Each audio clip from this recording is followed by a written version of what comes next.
Hi అండి, welcome back to chef ఫిరించి. ఈరోజు మనం ఇన్స్టెంట్గా వెల్లుల్లితో కారం తయారు చేసుకుందామండి.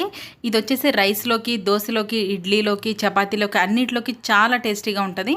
ముందుగా వీటికి కావాల్సిన ఇంగ్రీడియంట్స్ ఒలిచిన ఎల్లుల్లిపాయలు ఒక 30 నుంచి 40 రేకల వరకు తీసుకోండి. అలాగే 1 టేబుల్ స్పూన్ ఉప్పు, కారం, పసుపు. ఇప్పుడు మనం వెల్లుల్లిపాయలని చిన్న రోట్లో వేసి దంచుకుందామండి. ఇది మిక్సీలో కూడా వేసుకోవచ్చు. మిక్సీలో వేస్తే ఏంటంటే చాలా మెత్తగా అయిపోద్ది కాబట్టి రోట్లో దంచుతున్నాము.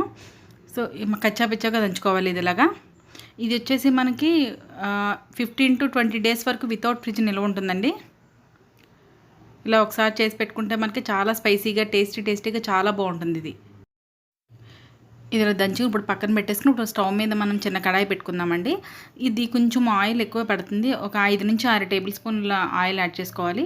1 స్పూన్ జీలకర్ర, 1/2 టేబుల్ స్పూన్ ఆవాలు వేసుకుని కరివేపాకు, అలాగే ఇవి కొంచెం వేగిన తర్వాత మనం దంచి పెట్టుకున్న వెల్లుల్లి యాడ్ చేసుకుందాం. ఇలా వెల్లుల్లి ఇలా మెత్తగా దంచుకున్నాం కదా, దీన్ని యాడ్ చేసుకుందాం. ఇది కొంచెం ఎగుతూ ఉంటుందండి. ఇప్పుడు ఇది షుగర్ పేషెంట్స్ కానీ, హార్ట్ పేషెంట్స్ కానీ డైలీ అన్నంలో తింటే కూడా చాలా మంచిది. వేడివేడి అన్నంలో తింటే చాలా టేస్టీగా ఉంటుంది. అలాగే మన హెల్త్కి కూడా చాలా మంచిదండి ఇది. మోకాళ్ళ నొప్పులు అవి కూడా బాగా తగ్గుతాయి వెల్లుల్లి తింటే. పసుపు, అలాగే ఉప్పు, కారం కూడా యాడ్ చేసుకుందామండి. కారం 2 టేబుల్ స్పూన్ల వరకు పడుతుందండి ఇది. ఇది ఇన్స్టెంట్గా వెల్లుల్లితో చేసుకునే కారం అండి ఇది. ఇది వచ్చేసి వేడివేడి చపాతీలో కానీ, వేడివేడి రైస్లో కానీ, దోశ, ఇడ్లీ, కిచడి ఇలా ఎందులోకైనా ఈ రెసిపీ చాలా బాగుంటుందండి ఇది. మీరు కూడా ఈ విధంగా ఒకసారి తయారు చేయండి. అలాగే ఈ వీడియో కనుక మీకు నచ్చినట్లయితే లైక్ చేయండి, షేర్ చేయండి. మరిన్ని డిఫరెంట్ రెసిపీస్ కోసం మన ఛానల్ని సబ్స్క్రైబ్ చేసుకోండి.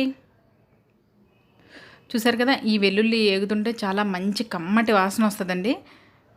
సో మనకి మరీ ఎక్కువ వేగాల్సిన అవసరం లేదు, ఇలా వేగితే సరిపోతుందండి మనకి. మనకి ఈ విధంగా వచ్చిన తర్వాత మనం స్టవ్ ఆఫ్ చేసేసుకోవచ్చు. స్టవ్ ఆఫ్ చేసి చల్లారాక మనకి ఒక బాటిల్లో వేసుకుని మూత పెట్టేసుకుంటే మనకి 15 to 20 డేస్ వరకు నిల్వ ఉంటుందండి ఇది వితౌట్ ఫ్రిడ్జ్. ఈ విధంగా మీరు కూడా ఒకసారి వెల్లుల్లి కారం తయారు చేసి నాకు కామెంట్ రూపంలో షేర్ చేయండి. అలాగే ఇది ఇంట్లో పిల్లలకి, పెద్దలకి అందరికీ చాలా బాగా నచ్చుతుంది. And thanks for watching my videos.